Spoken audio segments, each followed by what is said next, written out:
the Honorable Christy No.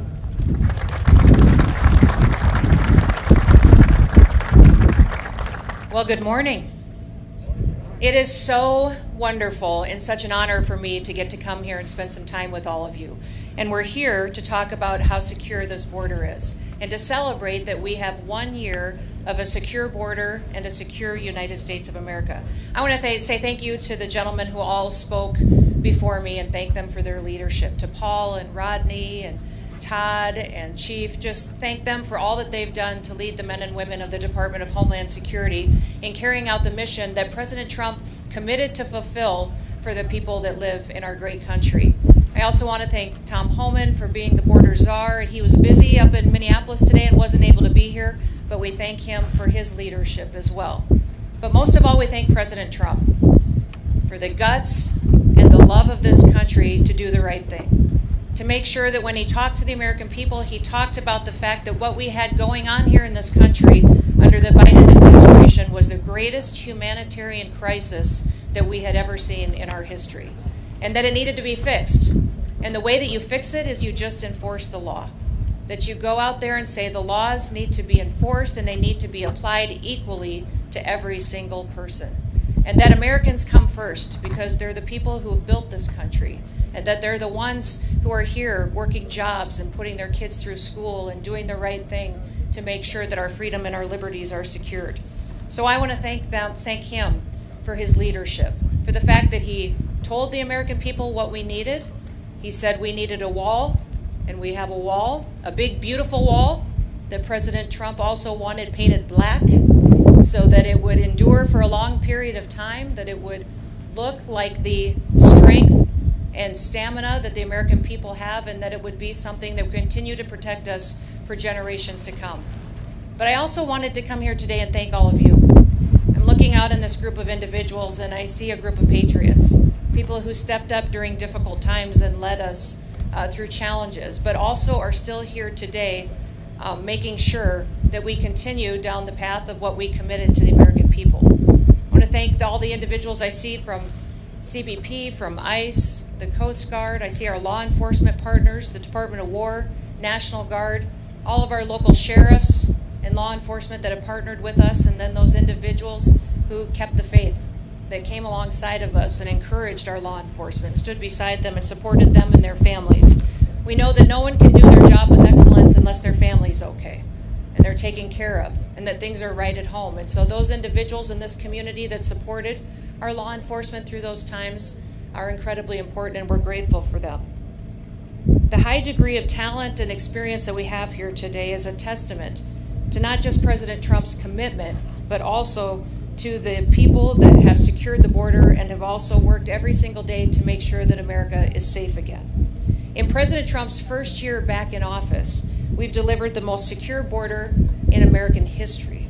And we did it with the immediate aftermath we were facing from that humanitarian crisis that was created from Joe Biden's open border policies. It is so quiet here now today that sometimes we even forget how bad it was just a little over a year ago.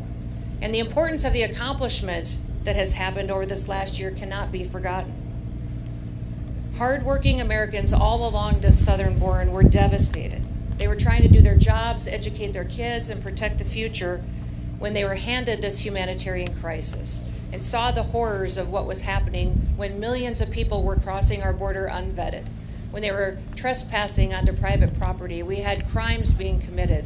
We saw women and children being trafficked, people dying, and crimes continue to be perpetuated as people were allowed to come into the country unvetted and unstopped. You know, yesterday I was in Eagle Pass, Texas, and I had the chance to tour the border, not just with our Border Patrol agents, but also with the Texas National Guard and the Texas Department of Public Safety. And we looked at some of the areas that were the hardest hit during the Biden border policies. In September of 2023, Eagle Pass saw an unprecedented crisis face them. In fact, they had to declare a state of emergency due to the rush of illegal aliens that were coming into their town and through their community to get into the United States. On one day, they saw over 10,000 people come through that area to get into the United States unvetted and illegally. In just a couple of days, it doubled the population of their town. And it caused a crisis not just for their medical care facilities, their businesses, and their families, but it absolutely crushed them and their economy. And their crime was rampant and overrun. And just last week, or a week or so ago, I got to spend some time in Brownsville, Texas. Spent some time with farmers and ranchers. And we talked about what their lives were like just a little over a year and a half ago. How they saw trespassers come onto their property, cut their fences. Their livestock were loose, and sometimes they incurred death there as well. They had crimes, people breaking into their homes and their facilities. They were finding dead bodies on their ranches. In fact, we saw unprecedented death from those illegal migrants that were coming into our country because of the heat exhaustion, and they also were forced into water, and people were drowning because of the crush and the push to take advantage of those open border policies. Those ranchers were talking about how different it was for them now. The fact that their ranches are safe again, that they don't have drug cartels running drugs across their property and down their roads and endangering their children and their schools. Many of the schools in many of these communities had to put up barriers and protections and boulders and rocks just between the roads and their schools to keep their children safe, so that they could go in and out and get their education in a way that would protect their lives. When things like this happen, people are not just challenged with the crime, but they're challenged with the fact that their economy is hurt, their businesses are hurt, and also that these illegal migrants were being victimized each and every day. At worst, illegal aliens threatened the lives of American citizens with crime and violence and drugs, but they brought with them a recognition that the rule of law didn't matter in America anymore, that laws weren't going to be enforced, and it sent a message around the world that people could just come to America and no one was going to do anything about letting those dangerous individuals come in with terrorists, suspected terrorists and criminals that were allowed to come in with those illegal migrants. And while the left tries to tell us many times that it's somehow compassionate to allow that kind of chaos, it isn't. It was dangerous, not just on this side of the border, but on the Mexican side of the border as well. We saw many of those illegal migrants not be able to survive the brutal terrain. They didn't survive the river crossing. Those causes of death, of heat and water were dangerous, and the left behind so many bodies that in some counties along the border, they had to install migrant morgues just to pick up the dead bodies that were passing away on their way to try to get into the United States. In fact, during the Biden administration and those open border policies, we saw even the UN declare that the United States and Mexico border was the deadliest land route in the world. Countless people were sexually abused and trafficked over and over again and exploited. One story that I remember that impacted me so dramatically was a horrifying story of a father who paid a smuggler $1,000 to bring his wife and his 2-year-old daughter into the United States.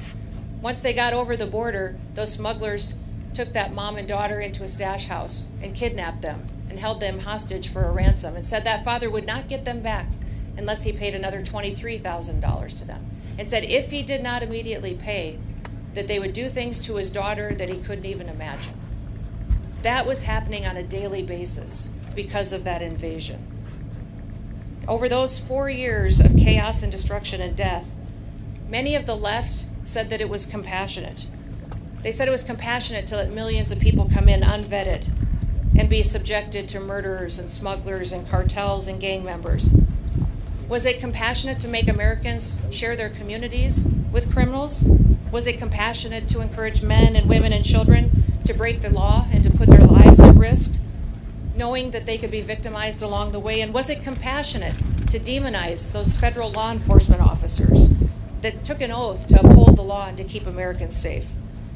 You know, the left and Democrats dare to harass, threaten, and dox our officers, assault the men and women of the Department of Homeland Security and our federal law enforcement. And they try to say that enforcing our immigration laws and arresting and deporting illegal criminals and violent criminals is inhumane.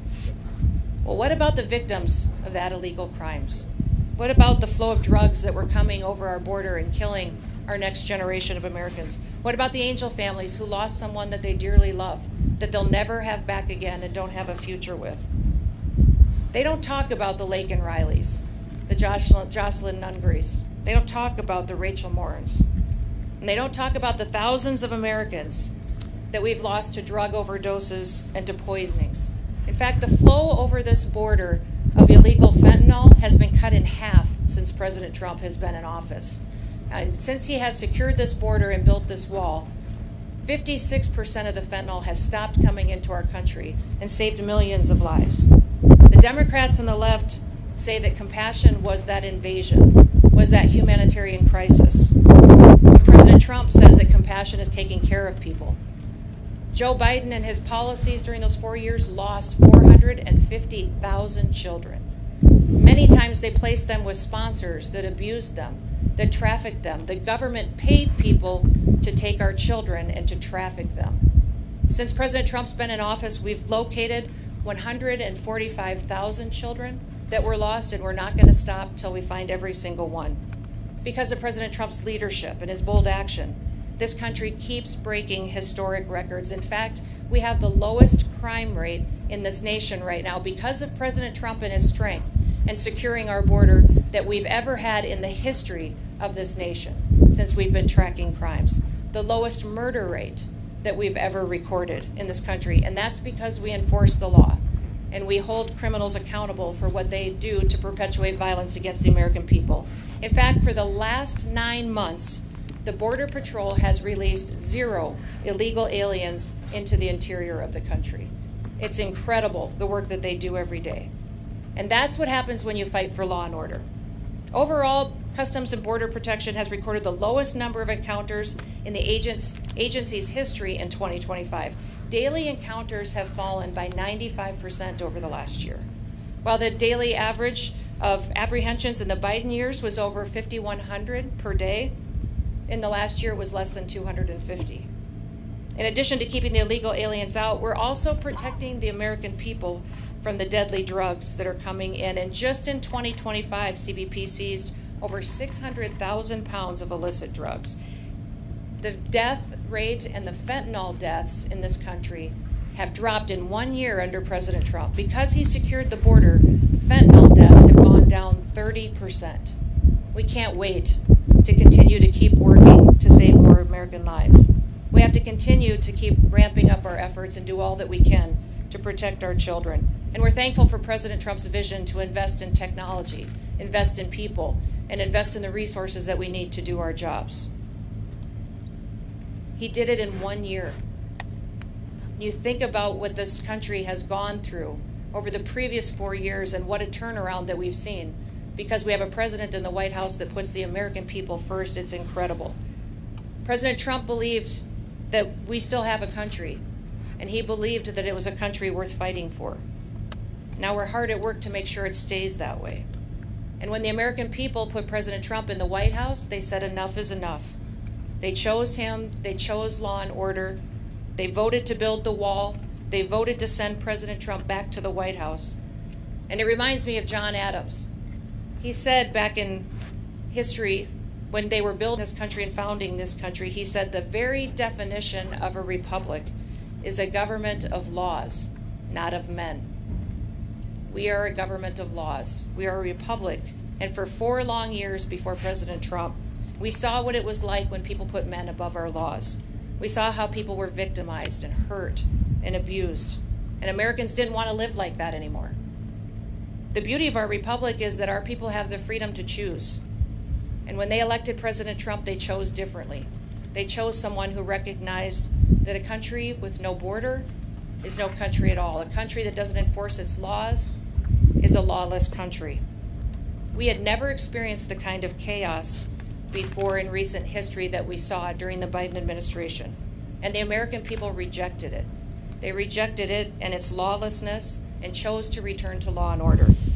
And with President Trump and all of you great law enforcement officers in front of me and those across the country that do their work every day, we've got a promise of a bright future and a promise of an amazing country for years to come.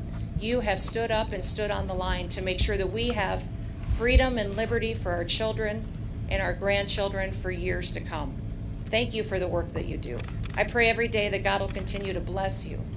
Bless the work that you set your hands to and your families. They'll continue to bless this great country and keep his hand upon it and his presence throughout it so that we would know that we are all Americans and we're all here because we recognize we are a beacon to the world. The rest of the world follows America because we are the ones that provide the hope and the future for what the entire world should be. So may God bless you, and thank you so much for being